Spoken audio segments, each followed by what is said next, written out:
ಅಧಿಕಾರ ಉಳಿಸಿಕೊಳ್ಳೋಕೆ ಸರ್ಕಸ್ ನಡೆಸ್ತಾ ಇರೋ ಶೆಟ್ಟರ್ ಇವತ್ತು ಕಾರವಾರದ ಉಳವಿ ಕ್ಷೇತ್ರಕ್ಕೆ ಪತ್ನಿ ಸಮೇತ ಭೇಟಿ ನೀಡಿ ದರ್ಶನ ಪಡೆದರು. ಈ ವೇಳೆ ಜನರ ಪ್ರಶ್ನೆಗಳಿಗೆ ಉತ್ತರಿಸಲಾಗದೆ ತಬ್ಬಿಬ್ಬಾದರು.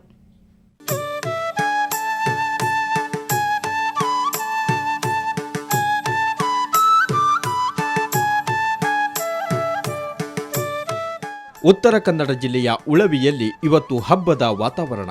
ಇಲ್ಲಿ ನಡೆಯುತ್ತಿರೋ ಚನ್ನಬಸವೇಶ್ವರ ಜಾತ್ರಾ ಮಹೋತ್ಸವಕ್ಕೆ ಇವತ್ತು ಸಿಎಂ ಶೆಟ್ಟರ್ ಪತ್ನಿ ಸಮೇತ ಆಗಮಿಸಿದ್ರು.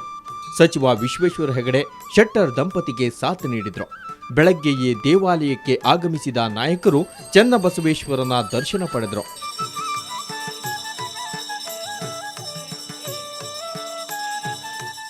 ಬಾಲಕನಾಗಿದ್ದಾಗಿನಿಂದಲೂ ಉಳುವಿ ಕ್ಷೇತ್ರಕ್ಕೆ ಭೇಟಿ ನೀಡುತ್ತಿರುವುದಾಗಿ ಶೆಟ್ಟರ್ ತಮ್ಮ ಬಾಲ್ಯವನ್ನ ಸ್ಮರಿಸಿದ್ರು. ತಮ್ಮ ಸರ್ಕಾರ ಸುಭದ್ರ ಅಂತ ಬೆನ್ನು ತಟ್ಟಿಕೊಂಡರು. ದೇವರ ಅನುಗ್ರಹವಿದ್ದರೆ ಮತ್ತೆ ಸಿಎಂ ಆಗೋ ವಿಶ್ವಾಸ ವ್ಯಕ್ತಪಡಿಸಿದ್ರು. ಉಳುವಿ ಕ್ಷೇತ್ರಕ್ಕೆ ನಾನು ಹಿಂದೆ ಭಾಳಷ್ಟು ಸಲ ಬಂದಿದ್ದೇನೆ. ಚಿಕ್ಕ ಬಾಲಕನಿದ್ದಾಗೂ ಸಹಿತ ಈ ಉಳುವಿ ಕ್ಷೇತ್ರಕ್ಕೆ ಸಾಕಷ್ಟು ಸಲ ಬಂದಿದ್ದೇನೆ.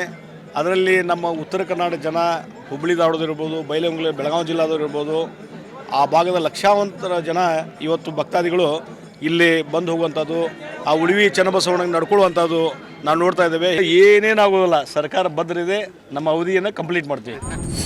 ಇನ್ನು ದೇವರ ದರ್ಶನದ ಬಳಿಕ ಸಿಎಂ ಹಲವು ಅಭಿವೃದ್ಧಿ ಕಾರ್ಯಗಳಿಗೆ ಚಾಲನೆ ನೀಡಿದರು.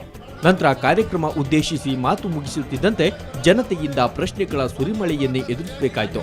ಉಳುವಿಗೆ ಬರುವ ಮಾರ್ಗದ ರಸ್ತೆಯ ಬಗ್ಗೆ, ಪ್ರವಾಸಿಗರ ಸೌಕರ್ಯದ ಬಗ್ಗೆ ಜನರು ನೇರವಾಗಿ ಸಿಎಂಗೆ ಪ್ರಶ್ನೆಗಳ ಸುರಿಮಳೆಗೈದರು.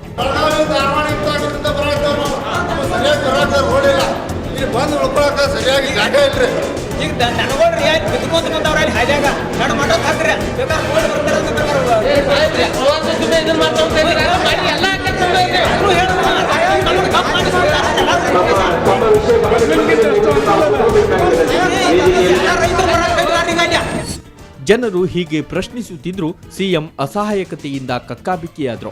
ಯಾಕಂದ್ರೆ ರಸ್ತೆ ಸುಧಾರಣೆ ಕೈಗೊಳ್ಳುವ ಮಾತು ಆಡಿದ್ರೆ ಚುನಾವಣಾ ನೀತಿ ಸಂಹಿತೆ ಉಲ್ಲಂಘನೆ ಆಗುವ ಭಯ ಆಡಿತೋ ಏನೋ.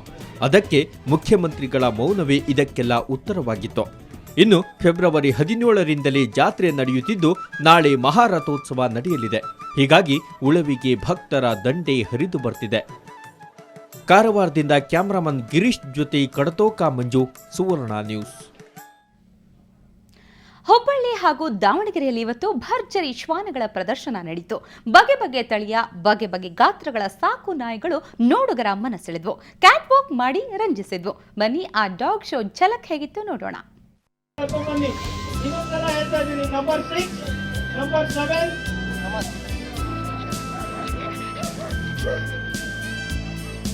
ಇಂಗ್ಲೆಂಡ್ ದೇಶದಲ್ಲಿ ನಾಯಿನ ಬೆಳೆಸಿ ಹುಟ್ಟಿದ ದೇಶದ ನಮಗೆ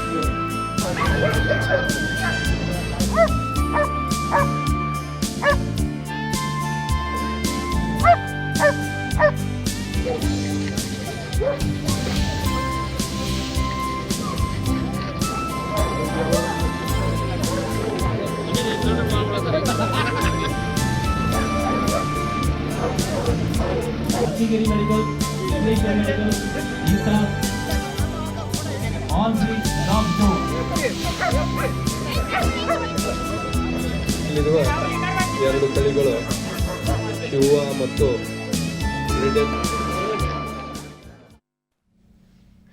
ಮೈಸೂರು ಜಿಲ್ಲೆ ಟಿ ನರಸೀಪುರದ ತ್ರಿವೇಣಿ ಸಂಗಮದಲ್ಲಿ ನಡೆಯುತ್ತಿರುವ 9ನೇ ಮಹಾಕುಂಭಮೇಳಕ್ಕೆ ಭಕ್ತರ ದಂಡೇ ಹರಿದು ಬರ್ತಿದೆ.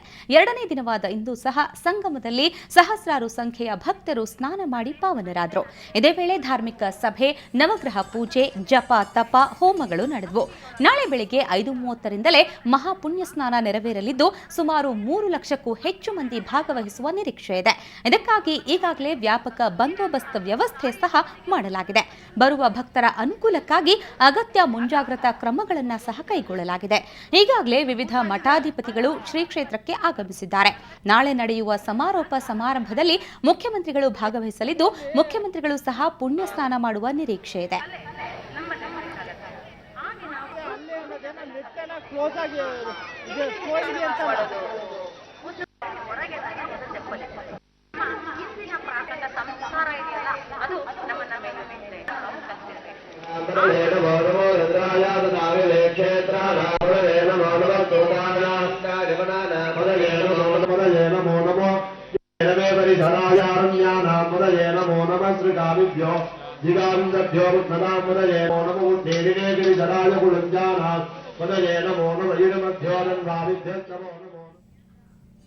ಇವಿಷ್ಟು ಈ ಹೊತ್ತಿನ ಸುದ್ದಿಗಳು. ಈಗ ಕರಾಟೆ ಯಶೋಗಾಥೆ ವಿಶೇಷ ಕಾರ್ಯಕ್ರಮ ಪ್ರಸಾರವಾಗಲಿದೆ. ನೇರ, ದಿಟ್ಟ, ನಿರಂತರ ಸುದ್ದಿಗಾಗಿ ನೋಡ್ತಾ ಇರಿ ಸುವರ್ಣ ನ್ಯೂಸ್.